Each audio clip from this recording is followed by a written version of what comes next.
Perlukah membawa uang tunai pada saat kita berangkat haji maupun umroh? Berguna nggak sih kartu kredit di sana?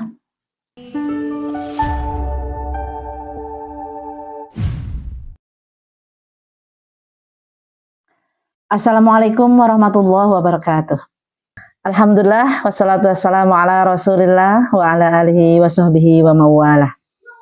Jumpa lagi dengan Umi Oka di sini, para duyupur rahman, calon tamu Allah. Semoga Anda semua sehat walafiat, tidak kurang suatu apapun. Semoga juga diberikan kemudahan untuk segera berangkat ke tanah sucinya. Jumpa lagi bersama Umi Oka di sini yang akan memberikan edukasi seputar umroh dan haji. Kali ini kita akan bahas tentang perlukah membawa uang tunai pada saat kita berangkat haji maupun umroh, ataukah cukup dengan membawa kartu kredit? Berguna nggak sih kartu kredit di sana? Dan seperti apa yang berguna di sana? Kita akan bahas lewat video kali ini. Tapi sebelumnya, seperti biasa, mohon dukung dulu channel ini dengan menekan tombol like, share, dan silahkan komen yang baik-baik, serta subscribe bagi yang belum. Semoga menjadi amal jariah yang akan mendekatkan Anda untuk segera berangkat ke tanah suci. Amin ya rabbal alamin. Para calon tamu Allah yang Umi hormati, kali ini kita akan bahas sesuatu yang sering kali ditanyakan oleh mereka yang belum pernah berangkat ke tanah suci. Perlukah membawa uang tunai atau cukup bawa kartu kredit aja? Kartu ATM aja? Gimana tuh? Bawa uang tunai harus seberapa banyak? Bawa satu koper kah? Atau bawa sedikit aja di dompet? Yuk kita bahas yuk.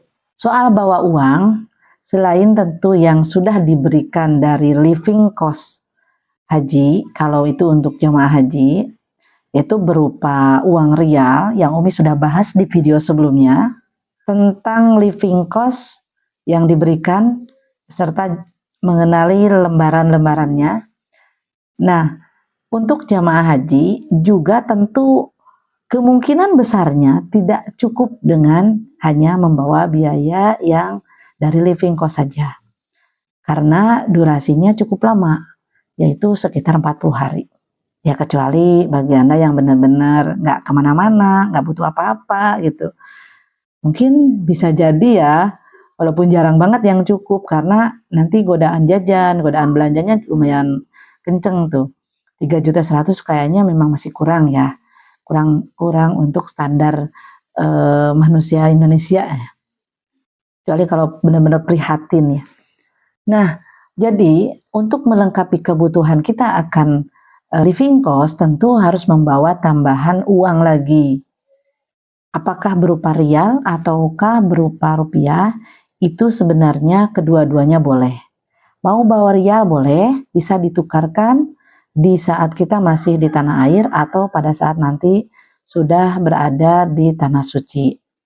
Berapakah? Nah itu tergantung, udah Umi bahas di tentang bekal biaya umroh.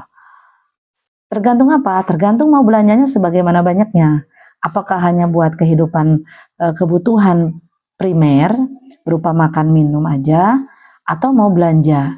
Kalau makan minum jajan itu insya Allah nggak banyak karena sudah ditanggung fasilitas makan minum kita oleh pemerintah, kalau umroh oleh travel.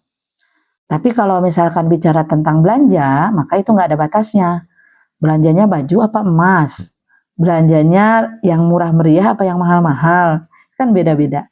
Bisa jadi satu orang cukup dengan biaya bekal seluruhnya 10 juta, bisa jadi ada yang nggak cukup dengan 30 juta. Kenapa? Karena dia beli emas. Ya beda lagi ceritanya kan. Kemudian jika membawa uang, real atau rupiah, itu kelemahan dan kelebihannya apa? Kalau membawa real, kelebihannya biasanya kursnya lebih tepat ya, saat kita transaksi itu pas gitu. Hitung-hitungannya nggak ada lebih itu kemahalan atau kemurahannya. Kenapa? Karena memang ya harganya biasanya di sana juga dihitung dengan real. Tapi kelemahannya kalau membawa rial, kita yang awam dengan uang nominal real akan banyak mengalami kesulitan. Ini berapa ya gitu. Kalau misalkan dapat harga 100 real, 100 real itu berapa? Dihitung lagi kan. Dihitung, oh 100 real berarti 400 ribu lebih ya. Oh termasuk mahal dong kalau kita misalkan beli barang seperti ini harganya 400 ribu. Kemudian juga kita nggak tahu kadang nominal itu angkanya berapa. Satu lembar, ada yang kemarin kami bahas di video sebelumnya, satu lembar 500 real, itu sekitar 2 juta lebih. Nah kalau beli tas B, satu lusin 2 juta kan lumayan ini ya, kebesaran gitu nominalnya. Nanti salah kembaliannya. Apalagi kalau dipakai untuk memberikan sedekah ke pengemis atau ke para tukang bersih-bersih gitu. Ya bagi mayoritas kita kan kebesaran kan ngasih 2 juta untuk satu orang. Tapi ya itu kelebihannya bisa pas dalam hitung-hitungan kalau belanjanya banyak.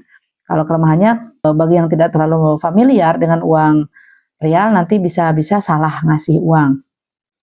Kalau rupiah itu biasanya memang kalau hitung-hitungan dalam belanja akan beda. Nanti mereka akan dibulatkan itu dengan nominal rupiah. Biasanya ya dibulatkannya lebih gede tuh hitungannya. Tentu berarti ada selisih sedikit. Kemudian kelebihannya ya kita familiar dengan uang kita. Pas nanya barang berapa harganya? Rupiah. Kalau dulu zamannya Jokowi nanyanya Jokowi, uang Jokowi gitu. Mungkin sekarang nanyanya uang Prabowo ya. Nah, itu biasanya misalkan 100 ribu Jokowi, maka kita sudah yakin dengan nominal itu. Oh, berani saya bayar segitu. Berani nih murah nih kalau 100 ribu uang kita. Itu kita bisa meyakini transaksi kita. Yang kedua juga kelebihannya adalah ya tentu kita kenal dengan nominal yang kita pegang. Kelemahannya tadi akan ada selisih sedikit. Kedua-duanya boleh bawa real, boleh bawa rupiah. Masalah banyaknya tergantung niatnya belanja seperti apa. Kemudian jika tidak membawa rupiah dan real gimana Mi? Boleh nggak bawa ATM? Boleh. ATM boleh dibawa dengan catatan ya kartu ATM maupun kartu kreditnya berlogo Visa atau Mastercard. Nih, misalkan Umi nih punya kartunya berupa kartu ATM Mandiri nih. Nah ini ada logo Visa di sini. Nah ini logo Visa ini baru bisa digunakan di ATM yang ada di Arab Saudi. Kalau tidak bisa. Misalkan di sini ada satu lagi ATM Umi nih tanpa logo Visa. Nih. Yang ini nggak bisa, yang ini bisa. Atau yang berlogo Mastercard itu bisa. Ini nggak bisa, ini bisa ya. Jadi ini yang dibawa. Ini yang harus diisi. Nanti baru bisa digunakan saat kita berada di ATM di Arab Saudi. Kalau tidak gimana Mi? Misalkan ya. Kalau tidak bawa uang cash, pakai kartu kredit bisa sama juga. Nanti pakai kartu kredit yang berlogo Visa atau Mastercard. Tapi resiko dengan menggunakan kartu ATM atau kartu kredit itu akan terkena biaya administrasi, yaitu antara 25.000 sampai 50.000 rupiah ya dalam setiap transaksi. Lumayan ya, gede juga. Jadi kalau mau ngambil ya harus gede aja sekalian. Karena nanti kalau ngambilnya sedikit-sedikit ya akan besar di pengeluaran biaya administrasi. Jadi kalau menurut Umi yang lebih hemat tuh lebih baik menukar uang di money changer. Jadi bawa cash nanti ditukar di sana itu lebih murah daripada ngambil di ATM. Kecuali kalau ngambilnya memang nggak terlalu sering ya. Nah itu yang tips dari Umi bahasan kali ini tentang seputar membawa uang tunai atau kartu ATM. Tentang bagaimana cara menggunakan ATM di sana dan di mana saja tempat-tempat yang ada ATM-nya di Arab Saudi, di Mekah dan di Madinah. Nanti kita bahas di video selanjutnya. Terima kasih, semoga bermanfaat. Jangan lupa dukung channel ini dan yang mau konsultasi umroh kepada Umi, silahkan bisa menghubungi nomor di bawah. Sampai jumpa di Baitullah. Assalamualaikum warahmatullahi wabarakatuh.